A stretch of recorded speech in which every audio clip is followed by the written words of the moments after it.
selamat siang pemirsa. Kita berjumpa kembali dalam program Lunch Talk, dialog siang khas Berita 1 bersama saya, Cakri Milar. Iya, dan saya Carlos Michael. Hari ini kita akan berbincang dengan para penyandang disabilitas yang memiliki keterbatasan fisik, namun memiliki segudang prestasi. Keterbatasan bukan menjadi kendala seseorang untuk berprestasi.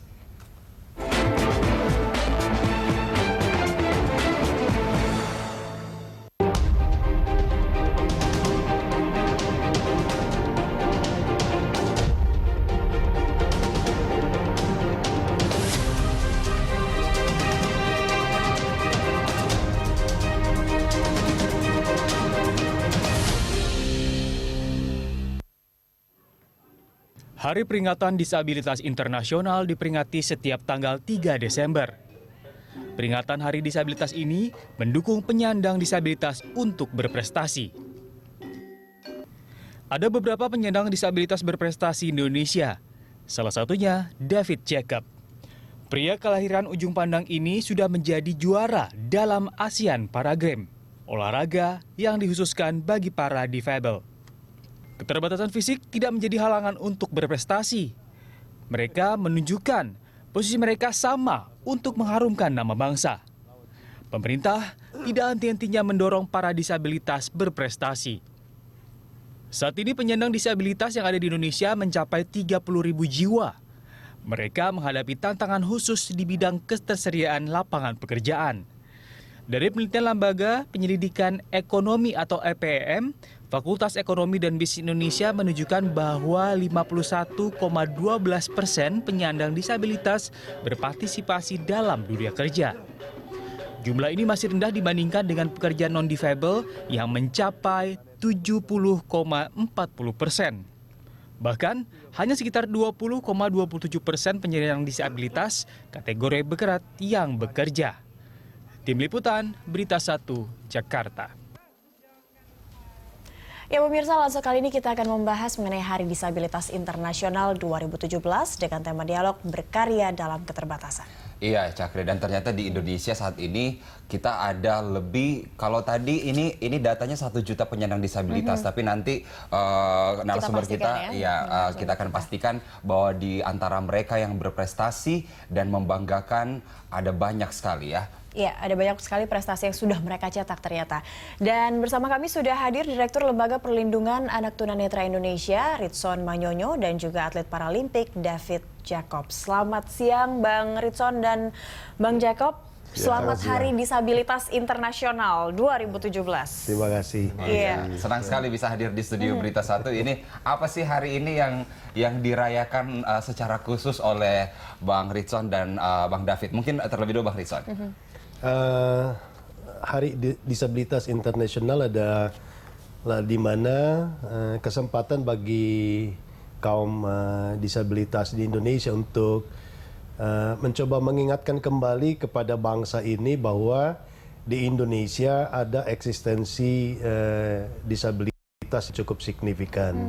Jadi kami berbahagia dan berbangga karena Indonesia sudah menetapkan setiap tanggal 3 Desember itu adalah Hari Disabilitas Internasional.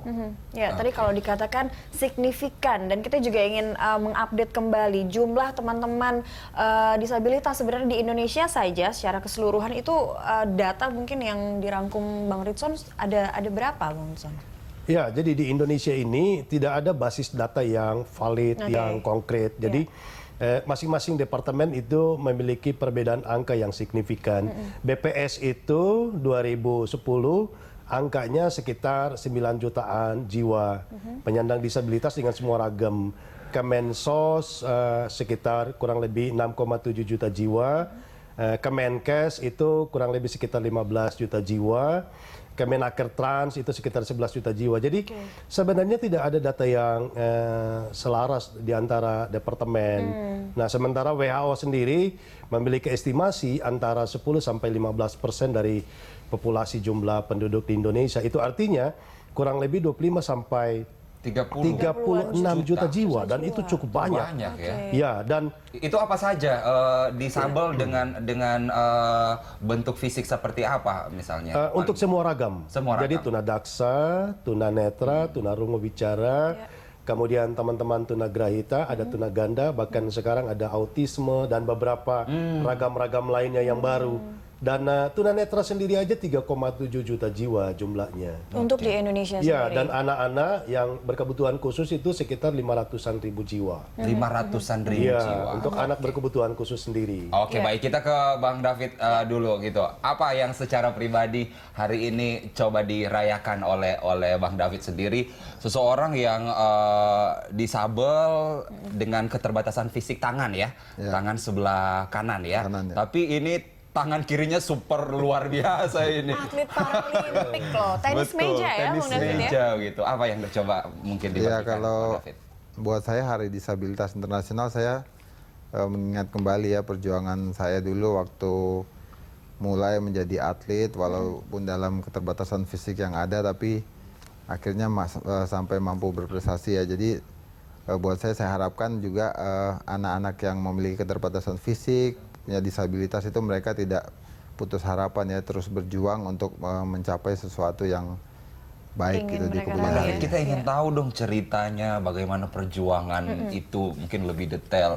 Seseorang yang mungkin tidak mampu secara fisik tapi bisa kemudian Menjadi justru atlet, menjadi mengharumkan atlet nama Indonesia gitu ya. justru. Sesuatu aktivitas yang membutuhkan fisik yang luar biasa justru.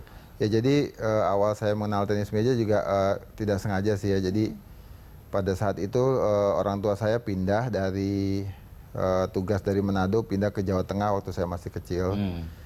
Itu ternyata di samping rumah itu ada meja tenis meja. Ya, itulah awal saya mengenal tenis meja dan Coba-coba dulu ya. coba-coba dulu, sehingga pada saat itu orang tua saya mungkin ngelihat kok David kok seneng banget gitu main tenis meja, dan juga sangat mendukung saya. Akhirnya diseriusin setelah saya main tenis meja. Jadi ini udah tahun keberapa ini main tenis meja? Wah, saya mungkin udah 25 tahun. 25 tahun ya. Oke. Jadi memang dari umur saya masih 10 tahun, 11 tahun udah main tenis meja. Dan ini artinya saat menjadi atlet memang ada dorongan dari orang tua kah, atau memang bagaimana perjuangannya? Saya berusaha, saya ingin menjadi atlet, saya nggak hanya sekedar ingin bermain tenis meja biasa aja, tapi saya ingin jadi atlet, saya ingin mengharumkan nama Indonesia. Ada sokongan dari mana saja untuk itu? Ya pastinya keluarga ya, orang tua, keluarga yang sangat mendukung, karena memang awalnya kan saya nih menjadi atlet yang umum dulu gitu loh. Jadi saya bukan menjadi atlet yang paralimpik. Jadi saya memang sehari-hari bermain dengan orang yang normal kan. Iya. Jadi saya memang nggak mudah ya, karena saya main dengan orang normal. Kadang juga seringkali mungkin mereka ada yang meremehkan tetap ada saya atau diskriminasi. underestimate kemampuan saya. Jadi kadang saya juga pada saat mau mulai, pada saat bertanding itu orang ngelihat saya, ngelihat tangan Diejek saya, gitu. ya istilahnya udah inilah. Underestimate, Underestimate. gitu kan? Tapi, Apalagi ini maaf tangan kanan gitu ya kan? Tapi kan orang tua, keluarga juga terus mendukung, juga saya memiliki motivasi yang Berarti kuat dulu juga. Bang David pernah melalui turnamen-turnamen yang normal, bukan Iya, paralimpik jadi ya? memang saya mengikuti Itu berapa lama Bang David? itu kurang lebih 15 tahun dulu lah. 15 tahun. Dan waktu itu prestasi apa yang didapat? Saya pernah juara Indonesia untuk kategori orang normal. Wah, Oke. bikin tepuk tangan. Aduh. Itu tahun 2000. Oke. Itu tahun 2000 Jadi ya? saya pernah dapat emas PON juga. Oke.